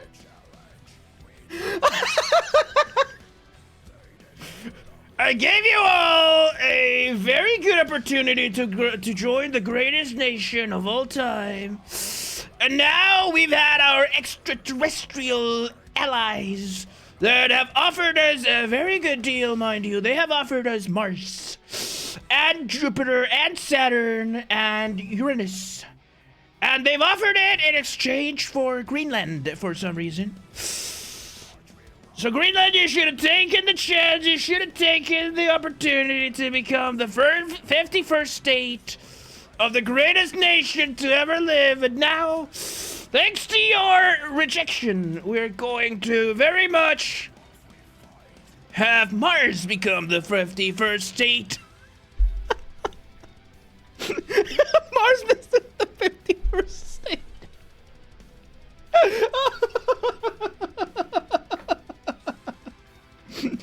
The Elseworld is actually buried in the snow. There you go. Oh, Greenland actually holds the key to humanity's continued survival and maintaining complete and total authority, health, sentient life on Earth. Like, this is where we're gonna discover, like, fusion. There you go. Fuck you, Australia. It's never Australia. Australia is... I fully support Australia still going back to being a prison colony.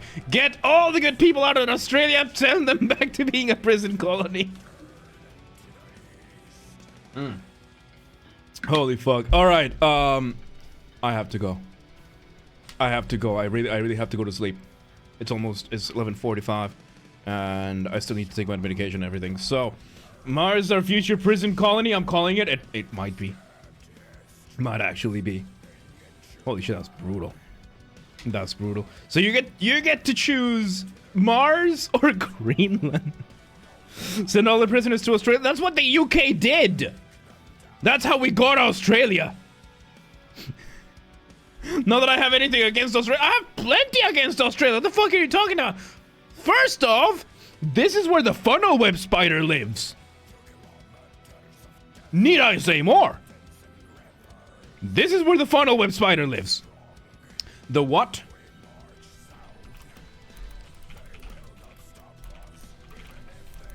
Jesus. I can't spell. You see this little thing? This thing is about the size of a tarantula. A little bit smaller. You know how tarantulas are kind of like the bees of spiders? They're big, they're fluffy, they're cute, and they love humans. They love humans. Like they love being pets. They can be very cute pets. Tarantulas are to bees, where the funnel web spider are to hornets. Clock spider?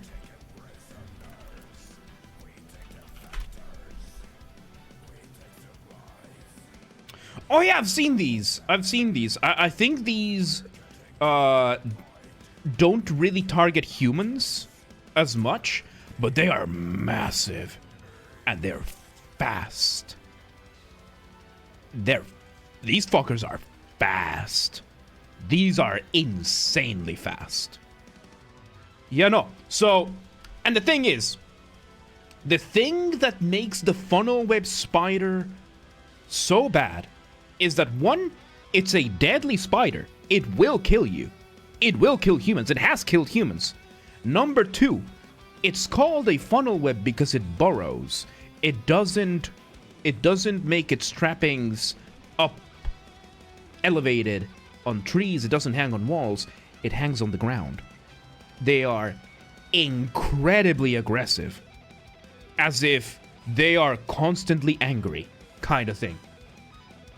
Like, these things is... I'm sorry, I just pulled up the image when I read the headline. Why Australian Zoo is asking Sydney residents to catch deadly funnel web spider species. America has grass spiders, also called funnel web. They can hurt you, but not bad. Yeah, no, the funnel web can kill you. Like, this shit will kill you. So all the prisoners, yeah, no, apparently they are often seen as house pets because you have a huntsman in your house. You can be entirely sure you don't have anything else smaller than a chihuahua in there either. Yeah. Great pest removal. Yeah. Cats were too, so yeah. Come back and you're looking at these monstrosities. We were, welcome back, Frizzy, first of all. We were first we were discussing, remote places like Greenland and Svalbard. By the way, first James R. Bastard, first Bastard meetup is gonna happen in Svalbard. We're gonna go to Longyearbyen. That's the name of the town. Don't shit on me. Longyearbyen. Where's my agnophobia, boys? Oh. This spider is the reason I won't go to Australia. This spider is the reason why I have a continent, an ocean, and another country between me and it. You know? Entirely, that's the reason. I am not going anywhere close to even Iran, because that means I go closer to Australia, where these spiders are. Hey, spider, I hate them too. I don't fear them. I have a good deal with the spiders at my house. Like, the spiders know their place. They have the upper corners of the house, except in the bedroom, or the bathroom, or the toilet. They are not allowed in the bathroom, they're not allowed in the toilet, they're allowed in the upper corners and outside the windows as natural screens. And as long as they eat the bugs, they don't have to pay rent. However, the moment a spider steps into the bedroom, the bathroom, or the toilet, it dies. I don't care what species it is, it gets the slipper. It's really the same amount of people die per year to spider bites as die falling off the bottom of the earth due to forgetting their magnet shoes.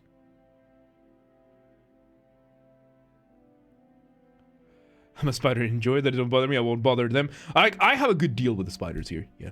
The worst spider we have in North America is the Black Widow. Yeah, the Black Widow can be pretty bad, but, you know, then there's Australia.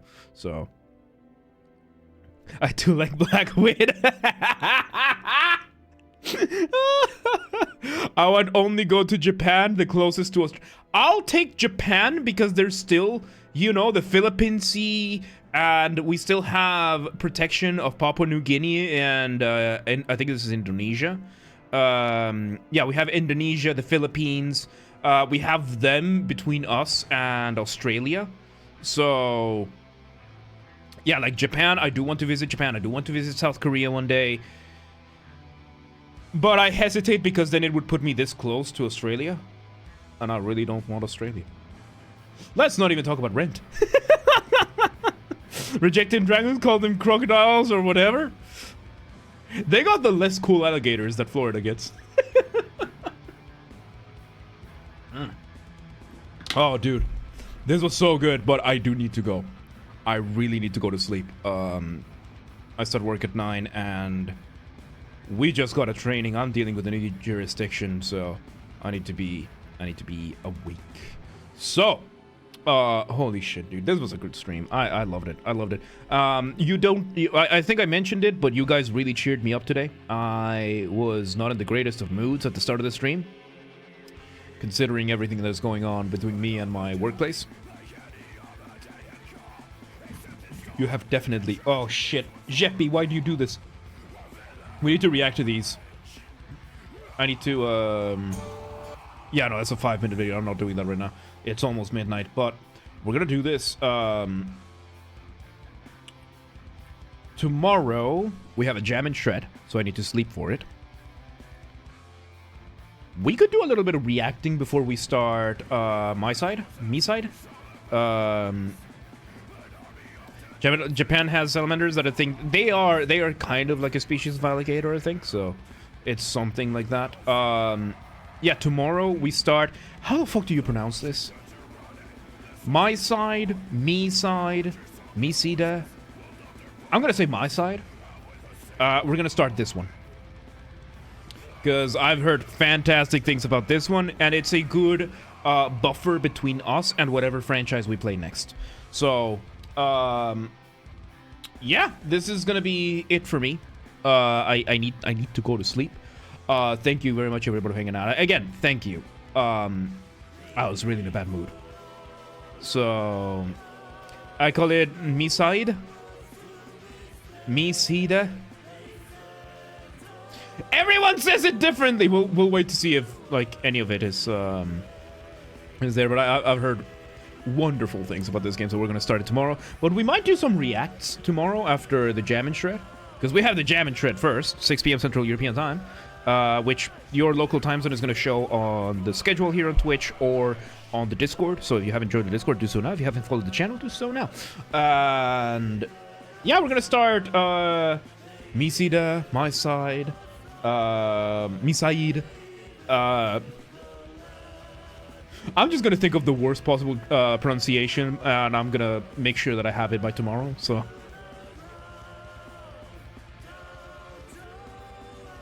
Maysoda.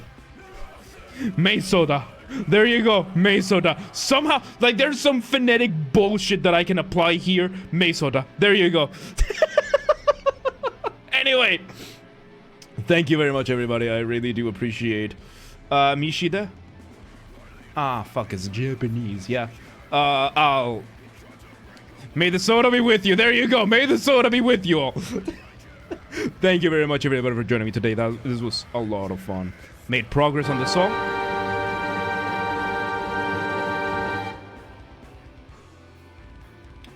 Walker Trips with the 52-month resub. Holy shit, dude. Welcome to today, man. Holy shit, so good to see you, man. Thank you for your continued support. I really appreciate it. Holy shit, dude. 52 months. That's insane, dude. Thank you so much, dude. Oh, you missed out on the Resident Evil. We finished Resident Evil 8. We caught up with Resident Evil now. You missed the talk about the maps and the, like, actual maps. I'm not talking about the things we need to, the people we need to send to the prison colonies. We talked about prison colonies and we're talking about Australia. So, yeah, now I'm gonna go to sleep. I have work at 9 a.m. So, thank you very much, everybody, for joining me. VODs, of course, are gonna go up at 2 p.m. Central European time. So, yeah, they're up on the YouTube. We have Resident Evil 2, 3, 4, 7, and now Village are going, like, the VODs for Village are going up. VODs are going up 2 p.m. every day, so 1 p.m. for you, I think. And yeah, it's been really, really fun. And today we made progress on the new song. I am excited for it. We might change some stuff later on, but I don't care. Right now it works. So thank you very much, everybody, for joining me. Have yourselves a wonderful day, night, evening, whatever it is, wherever you are. And I will see you all next time. Good night, everybody. Goodbye. Oh, that was a good chat. Suppose the I is usually silent. Mishda. Jeez. You see, we're gonna fight. We're gonna figure out a pronunciation, and it's gonna be wrong. Okay. Good night, everybody. I really need to go. So, thank you for today again. I really appreciate it. Good night, everybody. Bye bye.